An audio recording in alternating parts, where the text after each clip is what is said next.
Good morning guys, ngayong araw nga ay mag-chill muna kami ng girlfriend ko kasi yung duty niya is mamaya pang hapon mga 2 p.m. Kaya chill muna. So dito nga guys, magtitimpla muna kami ng kape with my girlfriend. Mga 9 a.m. na nga kami nagising kasi very pagod, ganun. Share ko lang guys sa inyo, bakit kaya ang mura ng mga bilihin sa Dali Grocery? Kasi nga yung stick ng coffee nito is 2 pesos lang ata. Tapos yung malaking loaf bread is 60 lang. Ganon. Malaki na yan guys, sobrang laki. Tapos masarap din. So, super soft. Tapos ito talaga yung favorite ko, yung say cheese. Parang cheese spread nila. Mas nasasarapan ako nito kaysa sa cheese whiz. To be honest lang, ganun. So, after namin mag-chill, guys, nag-prepare na agad ako ng babaulin ng girlfriend ko. And para sa lunch na din namin. So, yung plano ko, piprituin ko lang siya, lalagyan ko ng naiwan na flour.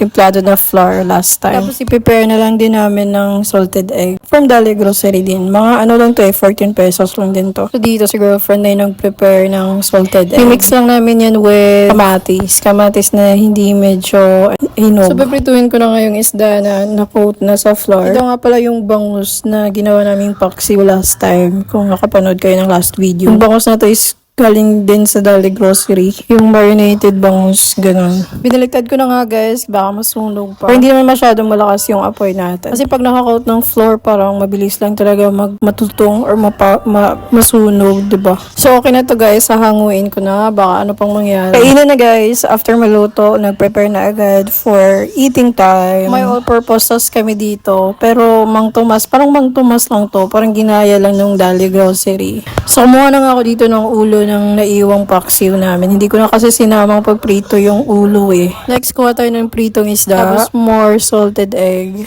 Tapos syempre, hindi mawawala yung nori natin. First bite. Worm. Grabe, nagalo-halo na yung lasa. Pero napakasarap guys.